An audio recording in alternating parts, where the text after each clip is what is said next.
everyone, this is Amanda at Amanda's Booktopia, and welcome back to my channel. If you have not been here before, thank you for coming, and I hope you enjoy many more of my videos. Today I'm going to be doing a book haul from December up until now of all the books I've recently accumulated, as well as a little unboxing. So I got a couple of packages here from Amazon and Book of the Month, so I'm really excited to share those with you. And we're going to kick it off with a book I've already started reading, which I got back in December, and it's our current buddy read with Completely Melanie, and I will link her down below in case you're interested in checking out her channel. And our buddy read for this month is Keeper of the Lost Cities, and I've already started this and getting close to the end, and I'm really enjoying it. And I will read to you what it's about. 12-year-old Sophie Foster has a secret. She is a telepath and has a unique ability to hear the thoughts of everyone around her, something that she's never known how to explain and has made her an outcast, even in her own family. But everything changes the day she meets Fitz, a mysterious boy who appears out of nowhere and also reads minds. She discovers there's somewhere she does belong, and staying where she is will put her in grave danger. In the blink of an eye, Sophie is forced to leave behind everything and start a new life in a place that is vastly different from her own. Sophie has new rules and skills to learn, and not everyone is thrilled with her homecoming. There are secrets buried deep in Sophie's memory, secrets that other people desperately want and would even kill for. So far, I'm really enjoying this book, and I will share my thoughts in a separate video. And then the next one I have is called All of Our Demise by Amanda Foody and Christine Lynn Herman. The two of them have started a dystopian with All of Us Villains, which I currently also own, which I got before I got this one. And when I found out about this one, I was really excited to pick it up when I got it at the time, because I haven't read it yet, but I'm really excited to do so, which hopefully I'll read it very soon. And then once I read that, I'm sure I'm probably going to love it because I love dystopian.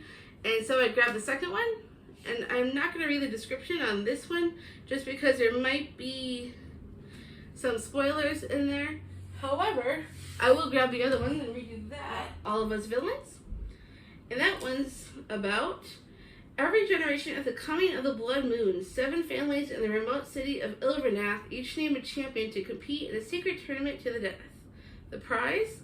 Exclusive control over a secret wellspring of high magic, the most powerful resource in the world, one thought long depleted. But this year's scandalous tell-all book has exposed the tournament and thrust the 7 new champions into the worldwide spotlight. The book also granted them valuable information previous champions never had, insight into other families' strategies, secrets, and weaknesses. And most important, it gave them a choice: accept their fate or rewrite their legacy. Either way, this is a story that must be penned in blood. Doesn't that sound fascinating? I am so excited to read that. And the next one is called Defend the Dawn by Birgit Kemmerer. And this is a second in a duology, I believe. The first one's called Defy the Night, which I also have here on my shelves. Now I'll read to you what the first one's about, because second ones usually tend to have spoilers after the first one. So I'll read to you what Defy the Night is about. The kingdom of Kandala is on the brink of disaster. Rifts between sectors have only worsened since the sickness began ravaging the land, and the only known cure, an elixir made from the moonflower petal, is severely limited. The king holds on to a tenuous peace with a ruthless hand. Out in the wilds, apothecary apprentice Tessa Cade and her best friend Wes are tired of watching people suffer. They risk their lives every night to steal moonflower petals and distribute the elixir to those in need, but it's still not enough.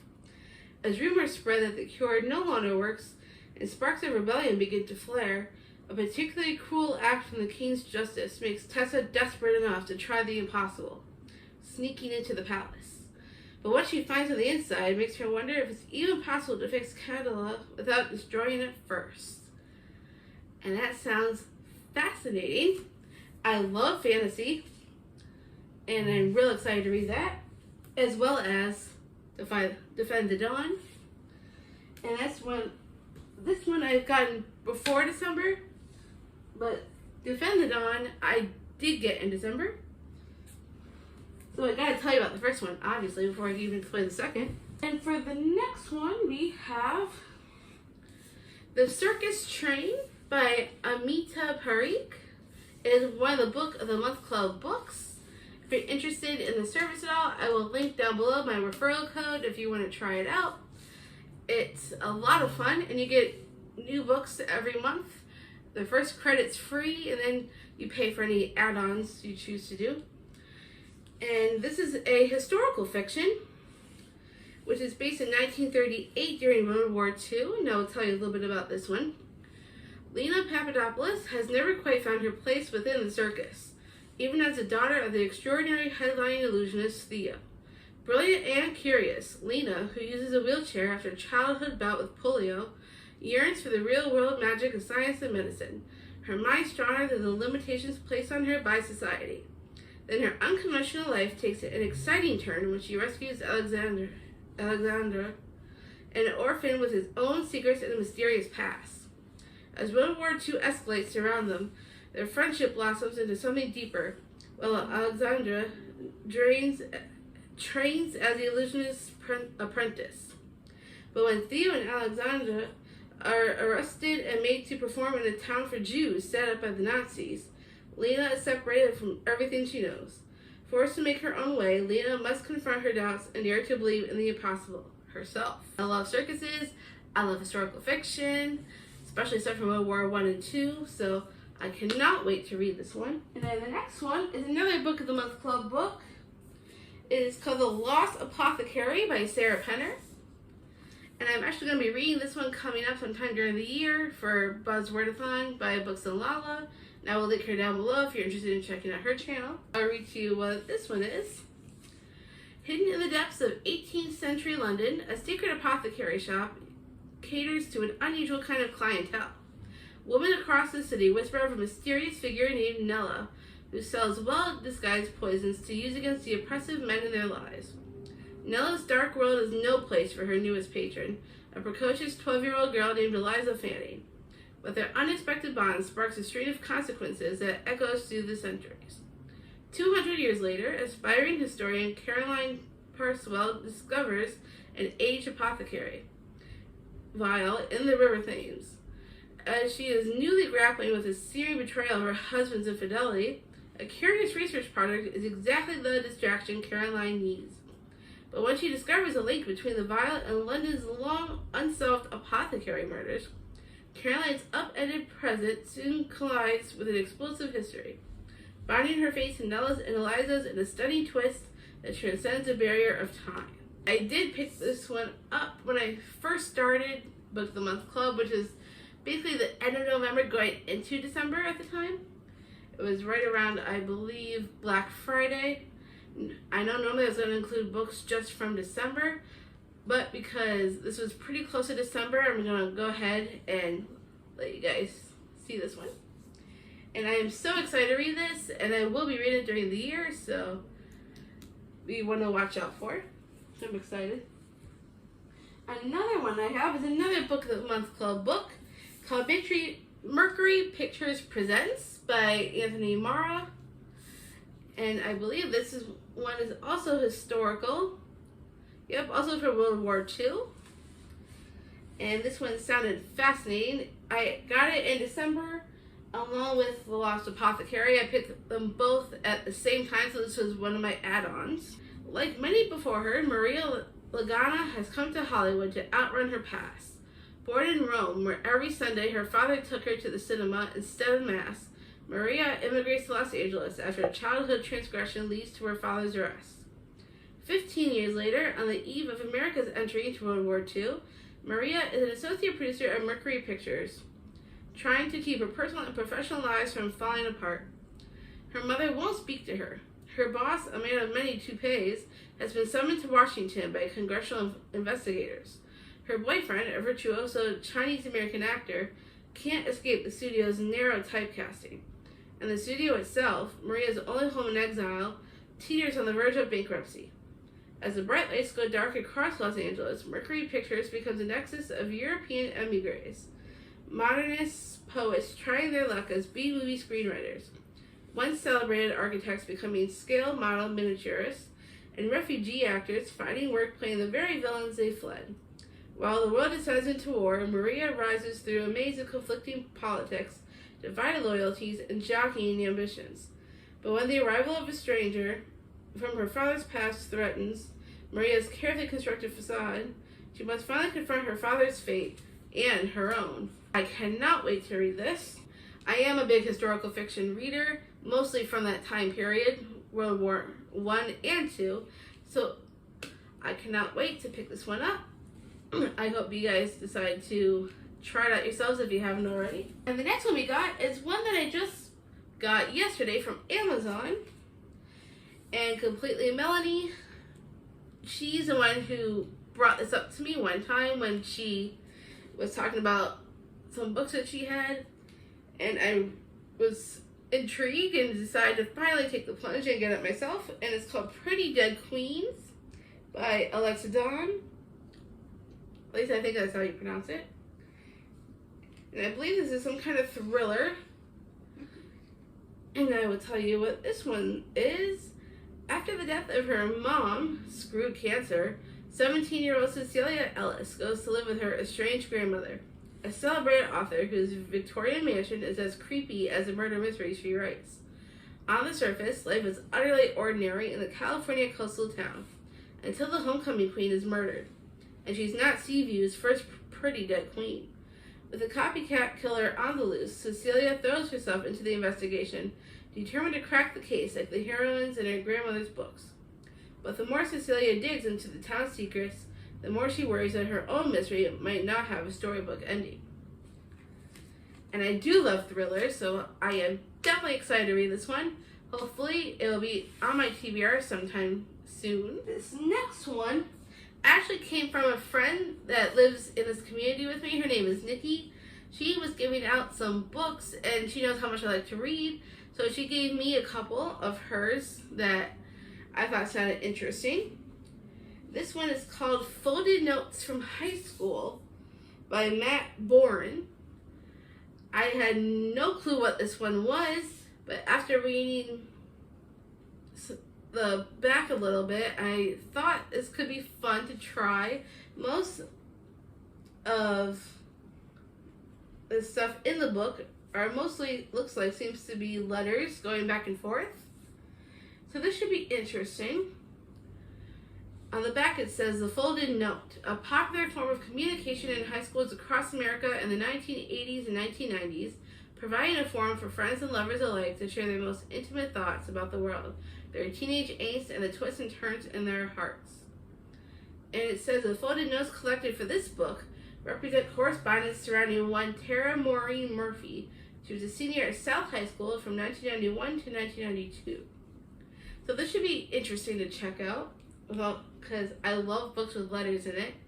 So this will be a lot of fun. And if you've read it, let me know what you think of it. And then the next one we've got just came from Amazon yesterday. And I'm super, super excited for this one because I've been wanting to read this for a while. And I'm so excited I was finally able to grab it off of Amazon. It was a pretty good deal at the time. And that one's called The Girl in the Castle by James Patterson and Emily Raymond, which I think is hysterical because my fiance's name is Raymond. So that makes it even more fun. And I cannot wait to read this one. It's in two different realities and both are terrifying, is what it says. And then it goes back and forth between past and present. So now, Hannah Doe is brought to Bellman's psych, kicking and screaming, told she is suffering from hallucinations and delusions. She is isolated, sedated, and silenced. The doctors and nurses don't believe what Hannah knows to be true. In 1347, Hannah Dory and her village are starving to death in a brutal winter. Hannah seeks out food and salvation in the Baron's castle. If she is caught stealing, she will surely hang. Then back in the present, Hannah knows the truth. She is Hannah Doe and Hannah Dory, and she must return to the past before it's too late to save her sister from a fate worse than starvation. can Jordan, the abnormal psych student who seems to truly care, be the one to finally help her? Jordan isn't sure what to believe, and Hannah has even bigger problems. If she stays in the present, her sister will die. But if she keeps going back to the past, she might never escape. And that sounds absolutely amazing. I love books when they go back and forth from past to present, especially when the main girl, she kind of plays a role in both. So that's going to be so much fun. I love the movie Kate and Leopold, and this kind of reminds me of that, as they jump back and forth between past and present. And then our next one also came from my friend Nikki. It's one of the other books that she let me have since she no longer had any use for it. And this one's called Hangman by Jack Heath. From what I've noticed is that on Goodreads, it's a first in the series. So I'm glad it's the first and not like later down the line, because then it wouldn't be as much fun. But I am looking forward to checking this one out. It's a thriller starring an FBI consultant with peculiar taste for crime and punishment. And this is what it's about. A boy vanishes on his way home from school. His frantic mother receives a ransom call. Pay or else. It's only hours before the deadline, and the police have no leads. Enter Timothy Blake, an FBI consultant with a knack for solving impossible cases, but whose expertise comes at a price.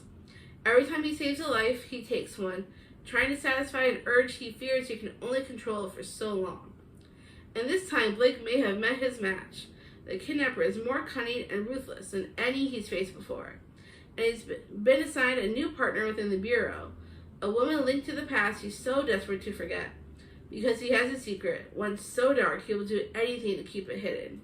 I love police things and FBI because I watch a lot of Law and Order, Special Victims Unit, and organized crime, and I love Law and Order type stuff. Plus, I love Criminal Minds, so this should be a lot of fun.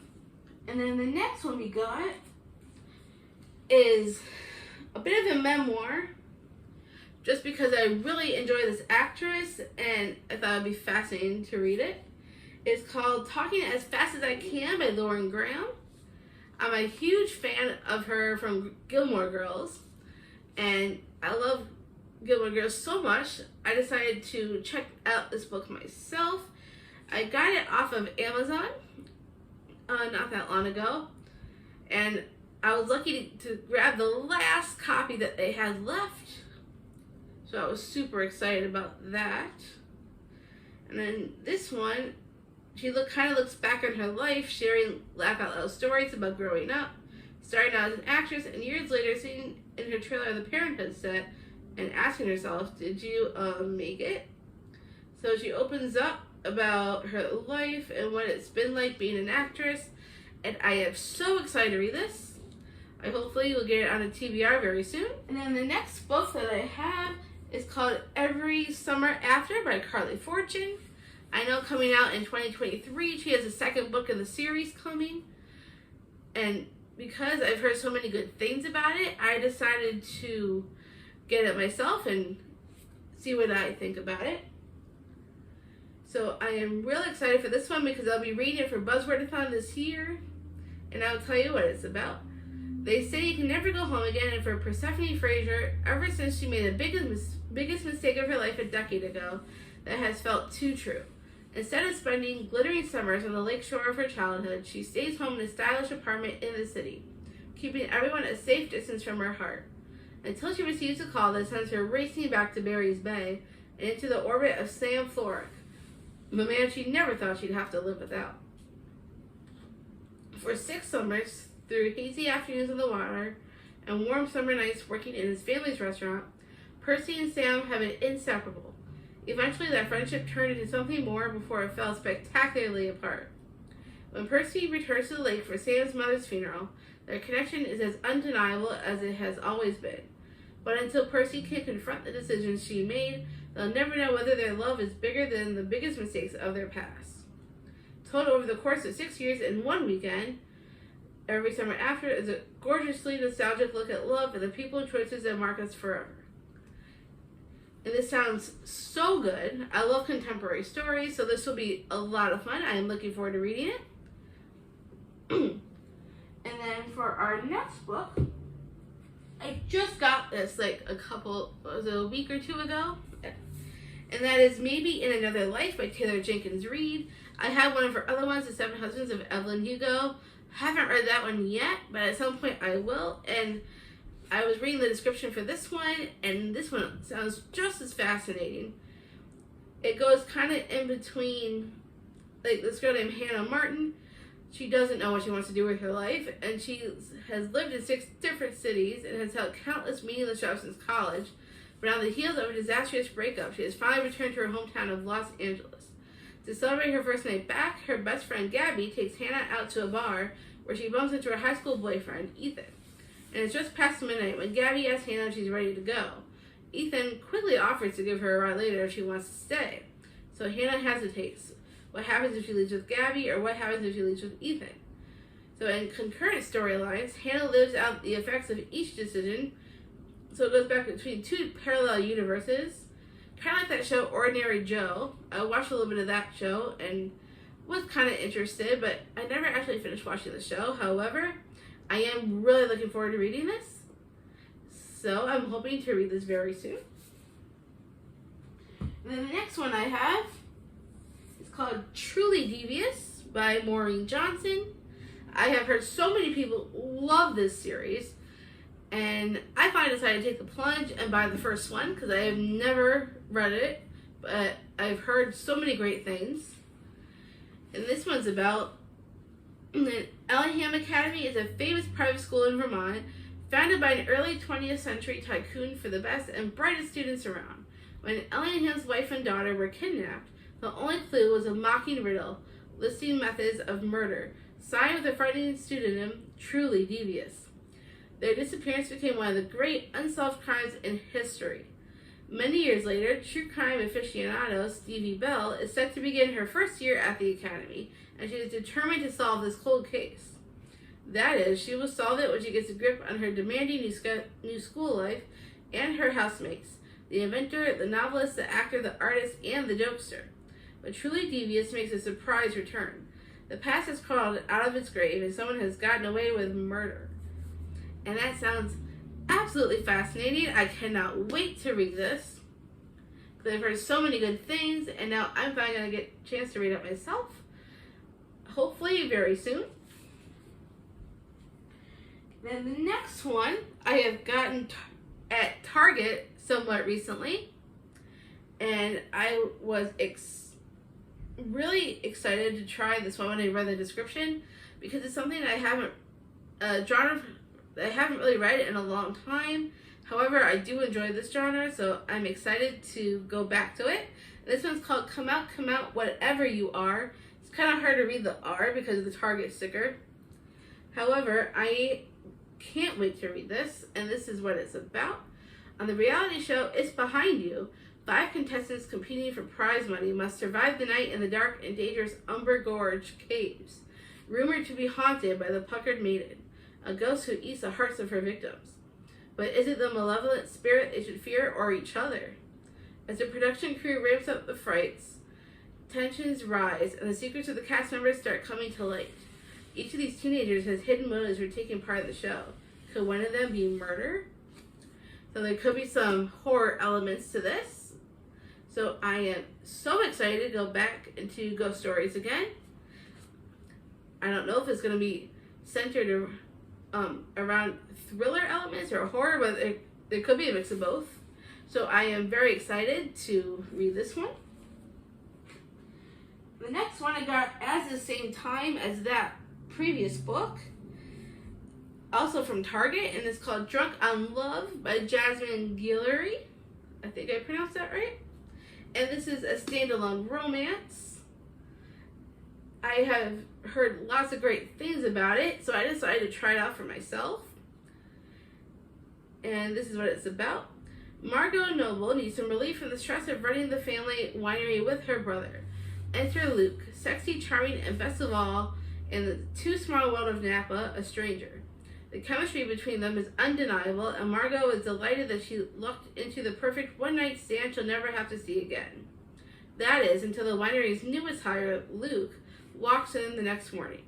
Margot is determined to keep things purely professional, but when every interaction reminds her of the attraction still bubbling between them, it proves to be much more challenging than she expected.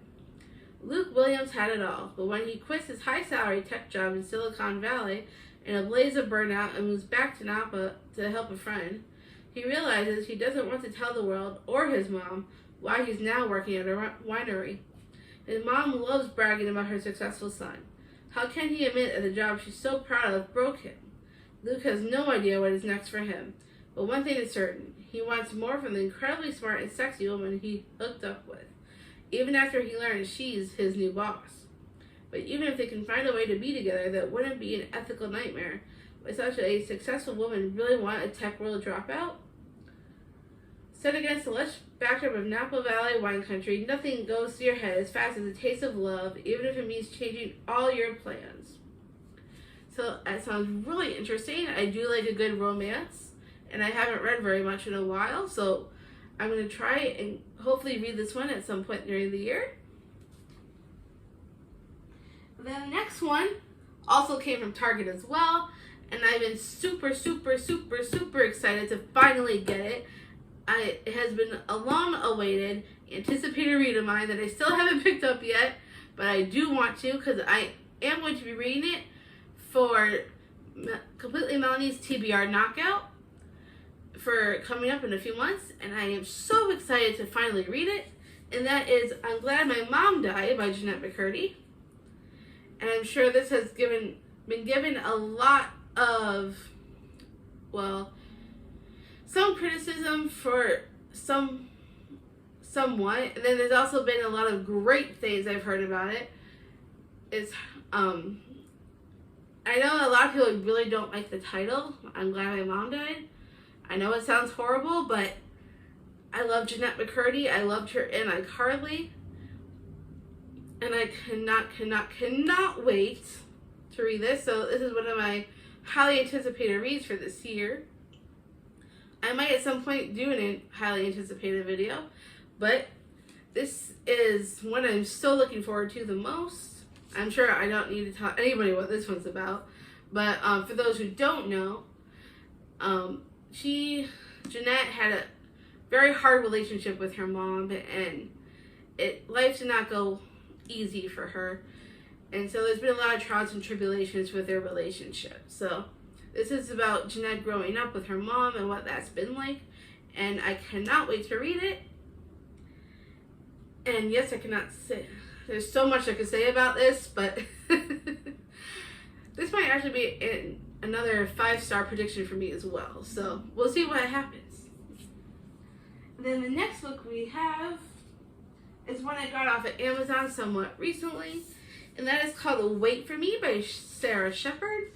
She is the same author that also wrote the Pretty Little Liars series, and I never was really into that series. However, when I read the description for this one sounded a little bit more interesting to me than Pretty Little Liars. I know I'm probably going to get a lot of comments saying, oh, Pretty Little Liars is great. I know my sister would tell me all the time I need to watch it, but for some reason I just couldn't get into it. I mean, I love thrillers, don't get me wrong. I just don't think it was really much my speed for some reason. But I am excited for this one, and this is what this one's about. Who is Casey Rose? Is she a no-nonsense realist or a hopeless romantic? A just-getting-by scholarship student or a sometimes Cinderella, dating the cool, cultured heir to a media empire in New York City's most eligible? At 17 years old and already in her sophomore year at NYU, Casey sheds disguises effortlessly. It's how she navigates school and avoids the second-guessing she's prone to since she and her boyfriend Marcus got together. Then Casey starts hearing voices that terrify her so badly, she flees to the remote beach town of Avon Shores to sort through her thoughts and reset. But the voices only get more intense, more urgent, and are now accompanied by vivid visions of places she's never been and people she's never met. And then there's Jake, who's lived in Avon Shores his whole life. There's no way Casey could know him, yet she feels an immediate connection. What's even weirder, he feels it too. Casey can't shake the bond she feels with Jake and the spark she's never experienced before, certainly not with Marcus. All this is so much bigger than just Casey and Jake. bigger even than the violent death of Casey's mom, the cold, controlling stepmom who replaced her, and Marcus, who might know more than he's letting on. Everywhere Casey searches, she finds only more questions about Jake, Avon Shores, her memories, and whose voice is she hearing inside her head? That could be really interesting, and also one of my anticipated reads for the year, so I am excited to get into this one. If you have any comments, if you've read it yet, let me know what you think of it.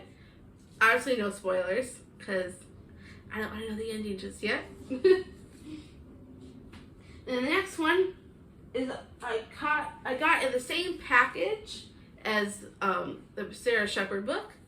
So I'm really excited for this one as well, which is How to Survive Your Murder by Danielle Valentine. And this one sounds really fascinating. I love stuff about murders, obviously, and thrillers, and it sounds really exciting. And for those who don't know, this is what it's about. Alice Lawrence is a sole witness in her sister's murder trial. And in the years since Claire's death, Alice's life has completely fallen apart. Her parents have got divorced, she's moved into an apartment that smells like bologna, and she's being forced to face her sister's killer in a courtroom full of people who doubt what she saw in the corn maze a year prior. Claire was an all-American girl, beautiful and bubbly, and a theater star. Alice was a nerd who dreamed of becoming a forensic pathologist and would rather stay at home to watch her favorite horror movies than party. Despite their differences, they were best friends, bonded by sisterhood, until Claire was taken away from her. On the first day of the murder trial, as Alice prepares to give her testimony, she is knocked out by a Sidney Prescott look-alike in the courthouse bathroom. When she wakes up, it is Halloween night a year earlier, the same day Claire was murdered. Alice has until midnight to save her sister and find the real killer before he claims another victim. And it gave me very similar vibes to Happy Death Day, which I have seen that movie and enjoyed. So I decided this would be really fun to read and check out. Probably might save it, probably towards October, because, you know, spooky season and all that. So I am really excited for this one. And then the next book we've got was highly recommended by a lot of people that I've heard it is absolutely amazing, and I know it's probably one of my friend Dana's most likely her most anticipated book of this year. I know she's been super excited about this one because this is her favorite author. She loved the previous books, and I enjoyed them as well. So of course, you know, because I love Dana so much, I decided I have to get this book too. And that is Five Survive by Holly Jackson. And I am definitely excited for this one. I'm sure at some point she'll, you know, I'm sure we'll buddy read it at some point, probably with some other friends, because I know she's been waiting for us to all read it all together, because I know Holly Jackson's one of her favorites, if not the favorite. So I know how to, some of her other books she really enjoyed, so I'm excited to read this along with her. And for those who don't know what this is about, it's 8 hours, 6 friends, and 5 survive. Red Kenny's on a road trip for spring break with 5 friends, her best friend and her older brother, his perfect girlfriend, a friend from school, and the guy Red wishes was more than a friend. But they won't make it to their destination. When their RV breaks down in the middle of nowhere with no cell service, they soon realize this is no accident. They have been trapped by someone out there in the dark, someone who clearly wants them dead. With 8 hours until dawn, the 6 friends must escape or figure out which of them is the target. But is there a liar among them? Buried secrets will be forced to light, and tensions inside the RV will reach deadly levels. Not all of them will survive the night. Ooh, thrillery. So I don't know how soon we're going to be reading this, but I am super excited to get to this one, and hopefully I will enjoy it. I cannot wait. Another book that I recently have gotten. This is my favorite all-time series, and I am super excited about this because I have not been able to get this one yet, and I was finally able to, and so I cannot wait to share with you all. This is a special edition of Caraval by Stephanie Garber, and look how cool this case is. I mean, that's the front. That's the back. And let me show you what the book inside looks like. So it's like a ticket, which is really cool. It says Admit 1 with the title at the bottom. And on the back is even cooler. Because, I mean, check this out. How cool is that? It says, main gates close at midnight. Anyone who arrives later than this will not be able to participate or win this year's prize of one wish. Ooh, cool. I absolutely love that I finally got this special edition. Most likely, I'll probably be rereading this at some point because I love this series. It is my absolute favorite series, pretty much of all time. So I cannot wait to read this special edition. Because obviously, why wouldn't you reread your favorite books? And then our last one, but not least, for those who have or have not yet watched my unhaul video, I recently unhauled a copy of the series After by Anna Todd. The reason why I got rid of that copy was because it got this, which has all the copies of all the books in the series. So this is the books, and then this is what it looks like on this side. So actually I wanted to get rid of the other copy for somebody else who might be interested, because now I have all the books, starting with, we have After We Collide, After We Fall, After We Fell, After Ever Happy, and Before. So at some point, because I love the first one so much, I am at some point going to get to the rest of the books in the series. So I thought it'd be great to have the whole box set, so when I get the chance, I can read the rest of them. So I am so excited. And last but not least, we have our unboxing. Woohoo! So we are going to start with our Book of the Month Club box.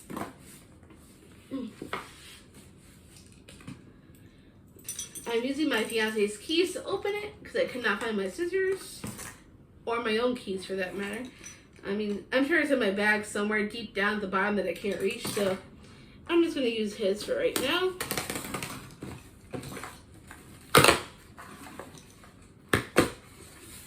Alright. Oh, cool. A little bookmark that I can use.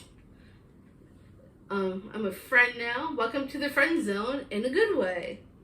Happy 3-box anniversary. We're so glad to call you a friend with benefits. How cute.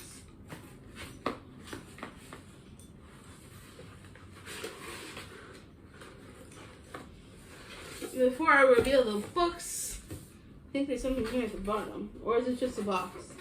Oh yeah, just the bottom of the box.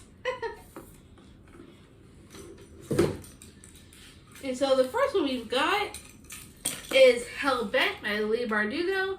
I have Ninth House on my shelf already. Right over there at the end. I want to be able to read all of her books and own all of her books. I have all of her Grishaverse books, as well as Ninth House, and now I finally have this one. So normally, because it's a Book of the Month Club book, I would normally put it with my hardcovers, but I might end up putting it with Ninth House, so that way they're just together. And I usually like having my books by the same author in the same series together, so I might end up doing that. Normally I would get up and go grab the other book so you can know what that one's about. However, I have a lot of stuff in my area right now and I don't feel like getting up and grabbing it. However, I will tell you a little bit about what it is. Believe it's a dark academia book. The main character's name is Alex Stern. And I don't know much about it except that it's dark academia. And I usually love stuff that's set in a school setting. So I'm really excited to dive into that series. I still have to finish some other books that I have by her. I haven't finished the Grishaverse altogether yet. I mean, I did read the whole Shadow and Bone series, and I read Six of Crows. I'm still working on Crooked Kingdom. So I'll probably try and finish that and King of Scars and Rule of Wolves before I get to Ninth House in this one. However, I am super excited to have both of them, so when I'm ready, I could just binge read the whole thing. And the next one that was in that box is another book. I decided to get an add-on within that box. And that one is called Home Before Dark by Riley Sager. I've heard a lot of great things about this one and about this author in general.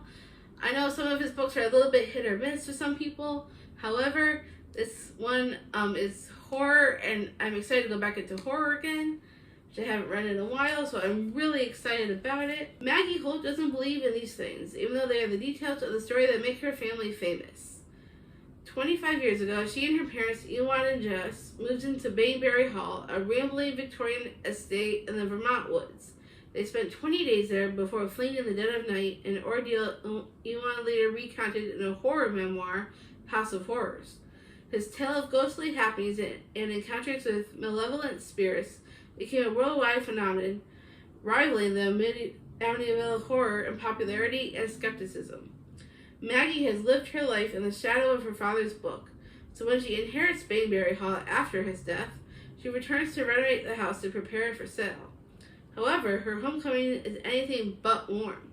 People from the past, chronicled in House of Horrors, lurk in the shadows, and locals aren't thrilled that their small town has been made infamous thanks to Maggie's father. Even more unnerving is Bainbury Hall itself, a place filled with relics from another era and a history of dark deeds. As Maggie experiences strange occurrences straight out of Ewan's book, she starts to wonder if what he wrote is more fact than fiction. Alternating between Maggie's uneasy homecoming and chapters from her father's book, Home Before Dark is a story of a house with long-buried secrets and a woman's quest to uncover them, even if the truth is far more terrifying than any haunting. So I am really excited for this one. That's going to go with all my Book of the Month Club books. And then we have one more box that came from Amazon. So let me open that one.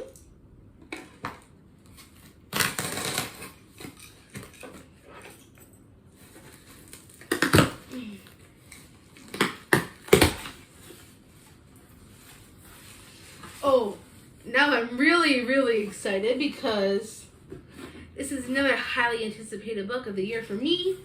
So I cannot wait. So we will start with the first one. And this one is Beyond the Wand, Tom Felton. I am a huge fan of the Harry Potter series. I own all the books that are behind me at the moment. And I own all the movies, including all of the Fantastic Beasts movies as well. And because I'm such a Harry Potter nerd / freak, I had to have this book. I am so excited to read it. For those of you who are not Harry Potter fans who don't know who Tom Felton is, he's an actor in the Harry Potter series. He plays Draco Malfoy, and he's a kind of a bit of a villain type character that's in the story. And then I'm real excited. Like, you have no idea how excited I am about this book. I cannot wait to read this. It's going to go on my shelf, and I don't know when I'm going to read it, but hopefully soon, because I have a lot of books I need to read. I have a lot of books. But I am super excited to read this. If any of you guys have read it before or know it, or want to tell me anything about this book, don't spoil it all for me. However, you can feel free to comment what you thought of it. I do really cannot wait to read this, truly. So this will be probably one of my most anticipated reads of this year. And then the next one we've got, there's one more in this box. And that is Red, White, and Royal Blue. And yes, this is a different cover than the one that's normally in stores. This is a special edition. I heard this was going to be a movie.